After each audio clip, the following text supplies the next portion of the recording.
नमस्कार, आदाब। मैं हूं आपके साथ निखत अली। पश्चिम बंगाल में साउथ 24 परगना के बरुइपुर मामले से आप सब वाकिफ होंगे ही। एक मासूम 11 साल की मुस्लिम बच्ची के साथ सामूहिक घिनौना काम किया गया और फिर बच्ची को मारकर तालाब में फेंक दिया गया, जिसके बाद पश्चिम बंगाल के लोगों का गुस्सा उफान पर है। आरोप है कि इस घिनौनी करतूत में बीजेपी कार्यकर्ता भी शामिल है।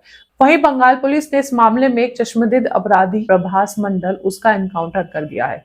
टीएमसी का आरोप है ये इकलौता गवाह था कि बाकी इस कांड में और कौन कौन शामिल था, लेकिन कुछ नाम छिपाने को लेकर प्रभास मंडल का जल्दबाजी में एनकाउंटर कर दिया गया, जिसके बाद बंगाल की सियासत में बड़ा भूचाल आ गया है। ममता बनर्जी भी बतौर विपक्ष लगातार बरुइपुर मामले में बच्ची को इंसाफ की मांग को लेकर सड़कों पर उतर रही हैं। कभी कैंडल मार्च कर रही हैं तो कभी रैली करते हुए वो नजर आ रही है। इसी के जवाब में बीजेपी विधायक दिलीप घोष ने एक ऐसा बयान दिया कि जिस पर आपकी भी आंखें शर्म से नीचे हो जाए। इस घिनौने अपराध को भी धर्म से जोड़ डाला बीजेपी विधायक दिलीप घोष ने और इसे छोटा बनाने की कोशिश कर डाली। बीजेपी के दिलीप घोष ने कहा कि बरुइपुर मामले में बच्ची मुसलमान है, इसलिए इतना शोर मचाया हुआ है। अगर हिंदू होती तो इतना विरोध नहीं होता। मुसलमाনের গায়ে হাত লেগে যে গা পুড়ে যাচ্ছে তোমাদের, এত পীড়িত কেন? মুসলমানদের ভোট পেয়েও জিততে পারেনি তোমরা। মানুষ ভোট দিয়ে আমাদের জিতিয়েছে, সরকার চলছে। ये कहकर दुष्कर्म जैसे घिनौने अपराध को भी बीजेपी विधायक ने धर्म से जोड़ दिया।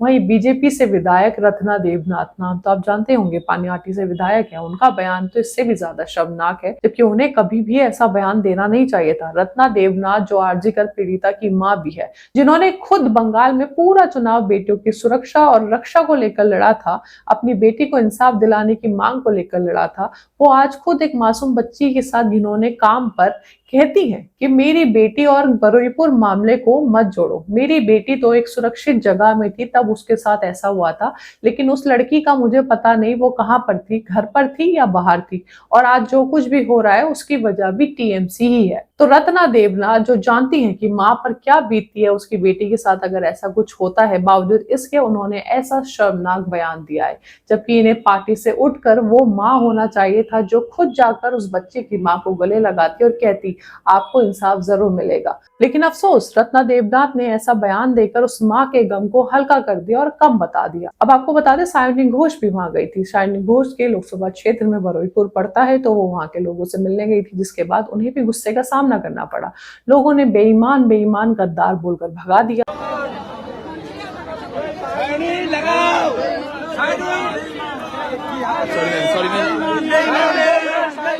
बहरहाल दुष्कर्म जैसे घिनौने अपराध पर भी अगर ऐसी सियासत हो रही है और खासकर उस बेटी का धर्म देखा जा रहा हो जिसे घिनौनी हरकत के बाद मार डाला, तो इससे ज्यादा शर्मनाक बात क्या हो सकती है।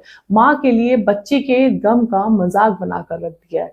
पूरे चुनाव में इस बात का शोर किया गया, दावा किया गया, वादा किया गया कि हम बेटियों को ऐसी सुरक्षा देंगे जो ममता बनर्जी आपको 15 सालों में नहीं दे सकी। वही सरकार आने के महज 2 महीनों के अंदर ही एक छोटी मासूम बच्ची के साथ बेरहम तरीके से इस घिनौनी करतूत को अंजाम दे दिया जाता है, उसको मार दिया जाता है, तो बेटियों की सुरक्षा कहाँ है? और सबसे बड़ा सवाल, इसमें बीजेपी कार्यकर्ता का नाम क्यों आ रहा है? अब आप इस खबर को लेकर क्या सोचते हैं? अपनी राय हमें कमेंट बॉक्स में बताइए। मेरे channel news bye Nikhat Ali को सब्सक्राइब कीजिए। बहुत बहुत शुक्रिया।